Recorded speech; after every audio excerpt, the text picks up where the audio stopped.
Are differences a good or a bad thing? Because we're different, must we end up in conflict with each other? And how do we manage our differences so that everybody benefits? Now, we've known since we were kids that we're different. Differences of colour, age, ability, viewpoints, humour. And maybe we've also learnt, as we're going through life, that the differences need not get in the way. That the differences can be our strength. And some of my pals today are very, very different to me. And that's why we're good pals, because that difference is there. So we can celebrate the difference. Now, can we do that even if the differences are dramatic?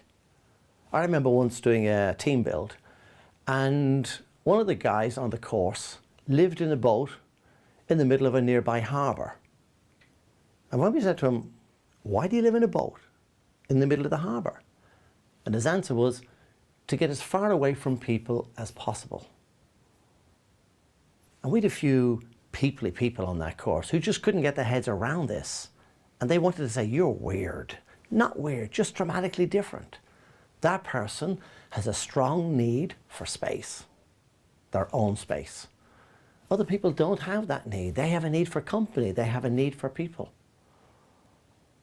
If I'm driving up the motorway and the person beside me says, Shay, do you want to stop for a cup of coffee? I do a quick check inside. Do I want a cup of coffee? No, thanks. And suddenly an atmosphere starts growing in the car because they really wanted a cup of coffee, even though they didn't say they wanted a cup of coffee. A proposal is put on the table. It's greeted with silence. Some people will interpret that as approval, others as disapproval. When you thank somebody for doing a good job, some people will feel appreciated, others will feel patronised. These differences, they can get in the way and can be very confusing.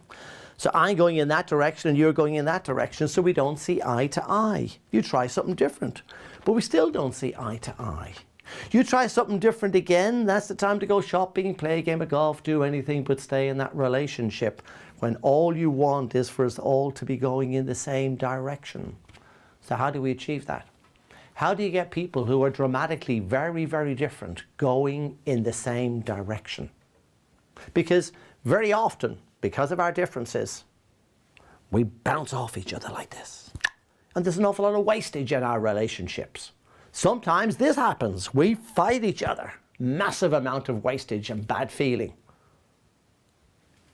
I'm suggesting we might want to do that, where we blend the talents and the gifts, become something really powerful.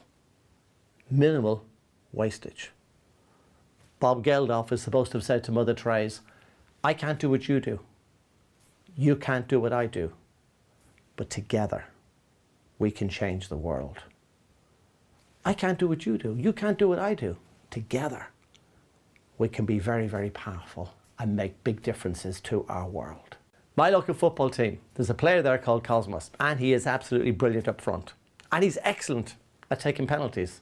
He consistently scores 7 out of every 10 penalties he takes.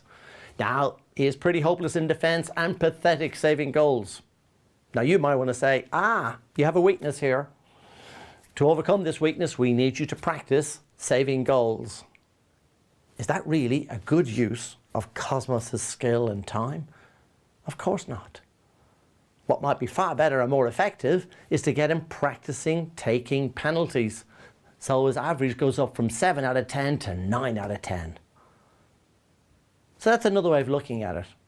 Helping people to become great at what they're good at, rather than criticizing them for what they can't do or are not designed to do. So to make your place of work an even better place to work, recognize the gifts that your colleagues are bringing to the team.